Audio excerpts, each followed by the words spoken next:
Ni Mwaikomoshiri, Commissioner of Police. Mimi ndio County Commander Kiambu County. Tumekuwa na watu 52 wale ambao wanasafirisha ama wanahusika na maneno ya chang'aa, watu 20 wameshikwa.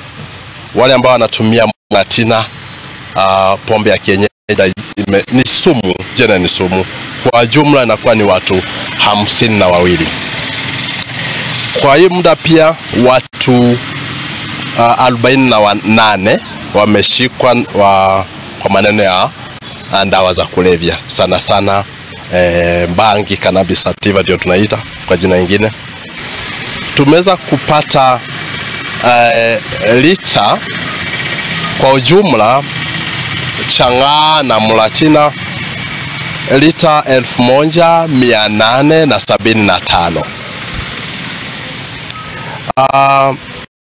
Maneno ya madawa ya kurebia tumepata lots, mnaelewa lots 750 na pia tumepata kilo 4 ya bangi.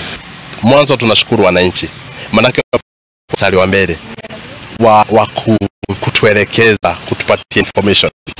Hii vita haiwezi tukaiwin yetu kama polisi bila ushirikiano wa kila mtu katika kaunti hii ya Kiambu. Zimepelekwa kwa maabithaa ziangaliwe, na hakika tukipata ripoti hatua itachukuliwa. Watu wataendelea kushikwa, nobody is above the law. Yule ambaye anahusika na haya maneno tunahakikishia ya kwamba tutafanya tuwezavyo tuone ya kwamba tumeangamiza haya mambo katika hii kaunti. Natokere hari o ishishia kuhurana itakinyaniirie